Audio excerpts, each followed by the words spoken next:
Hello friends, I'm back and today we are going to understand the first chapter of 5th class Tulip English book.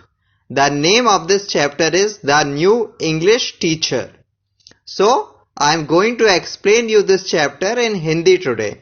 That term, there were a great many more girls at St. Clair's in the younger forms, and Miss Theobald decided to engage an extra mistress to take some of the work off the shoulders of the class mistresses.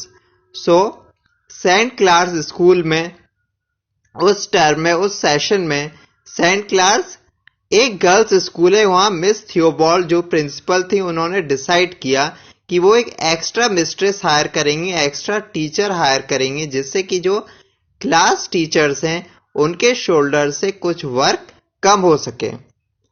So, to the interest of all the girls, Miss Wilcox appeared. She was present at assembly the second day and looked round with vague, rather soulful eyes. तो इस तरीके से miss Wilcox school में आई और वो second day पर assembly में ही present थी और सभी को वेग और सोलफुल आईज से देख रही थी. मीन्स वो किसी ख्याल में डूबी हुई थी. Her name's Miss Wilcox, the girls whispered to one another. She is awfully clever, she is going to take English. She writes, she has had a book of poetry published. इनका name miss Wilcox है.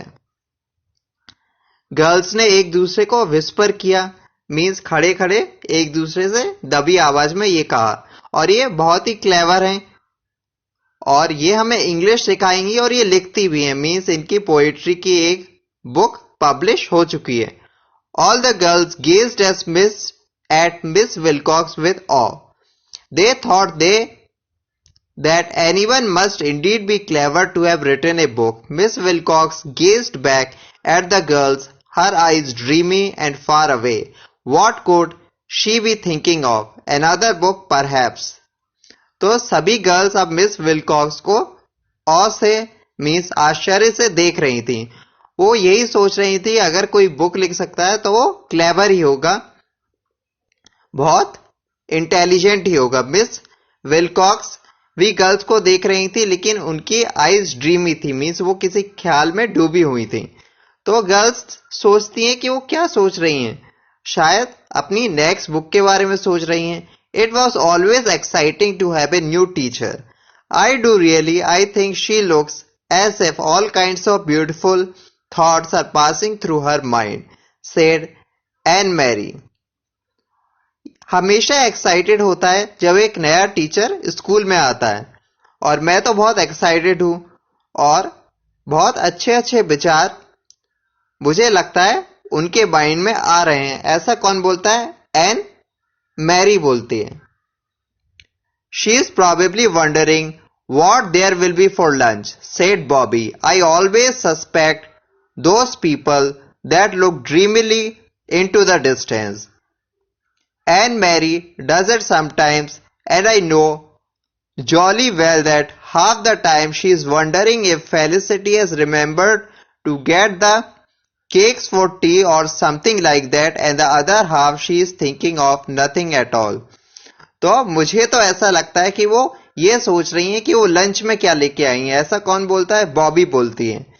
मैं हमेशा ऐसे लोगों को संदेह की नजर से, सस्पेक्शन से देखती हूँ जो कि बहुत ड्रीमिली ख्यालों में डूबे रहते हैं.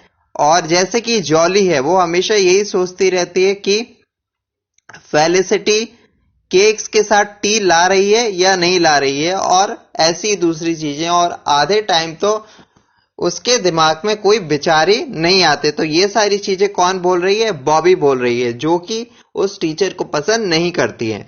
Any Mary wish she could think of something smart to say back, but she never could. Well, poets were always misunderstood. She knew that people laughed at them and jeered at their work.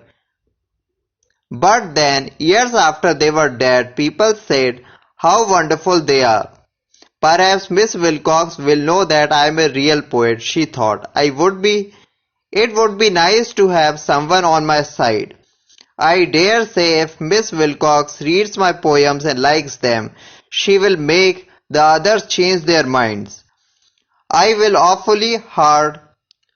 work awfully hard in her classes and get to her good side.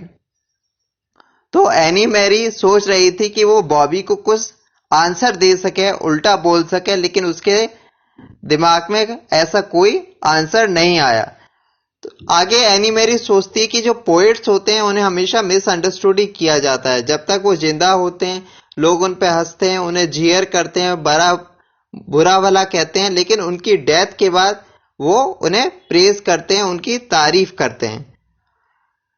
और मुझे ये बहुत अच्छा लग रहा है कि miss Wilcox school में आई हैं। मेरी जो पोएट्री है, मैं जो पोएट्री लिखती हूँ, मैं उन्हें जरूर दिखाऊंगी और मैं कोशिश करूंगी कि मैं उनकी राइट साइड में आ जाऊं, गुड साइड में आ जाऊं, जिससे कि मेरे लिए दूसरी गर्ल्स के जो विचार हैं उनमें भी चेंज आ जाएगा, मेरी रेपुटेशन स्कूल में अच्छी हो जाएगी।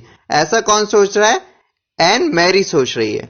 Miss Wilcox's lessons were certainly interesting. They were filled with plays and poetry, and the girls were allowed to debate anything they liked, so long as it had to do with literature. जो miss Wilcox के lessons थे वो interesting हुआ करते थे, वो place और poetry से भरे हुए थे, और गर्ल्स को ये भी अलाउड था कि वो डिबेट कर सके जब तक कि वो लिटरेचर के टॉपिक पर ही बनी रहती थी। There was no doubt that Miss Wilcox knew her stuff. As Bobby put it, she was very widely read, had an excellent memory, and really did know how to pick out things that would interest the girls and make them think. तो जैसा कि बॉबी बोलता है, miss Wilcox बिल्कुल भी ऐसी नहीं थी, उन्हें पता था कि वो क्या कर रही हैं। She knew her stuff, और वो बहुत पढ़ी लिखी थी, उनकी मेमोरी एक्सीलेंट थी, और वो ऐसे टॉपिक्स ढूंढ लेती थी जिससे कि गर्ल्स उनके टॉपिक में इंटरेस्ट ले सकें। She was a strange woman to look at, though untidy, vague and given to bits and pieces, as Janet said. A scarf wound round her neck, a brilliant belt, a very striking handkerchief. She wore gold-headed pins in her black hair, and her dresses all had a drapey look about them. They did not really fit her.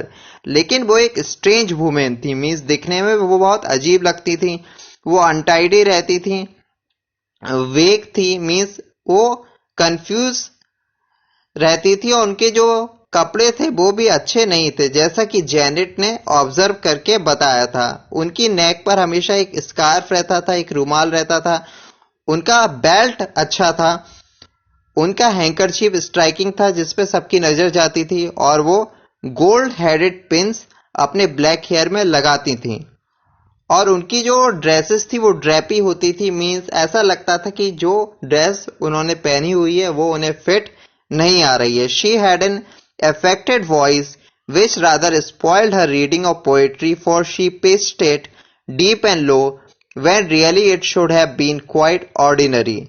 तो उनकी जो voice थी वो काफी ज्यादा effect create करती थी, और कभी ऐसा लगता था कि इससे उनकी जो पोएट्री रीडिंग है वो खराब हो जाती है, क्योंकि वो बहुत डीप और लो बोला करती थी, जिससे वो बहुत ऑर्डिनरी हो जाया करती थी, साधारण हो जाती थी। She had graceful dramatic gestures which filled Alison's romantic soul with delight.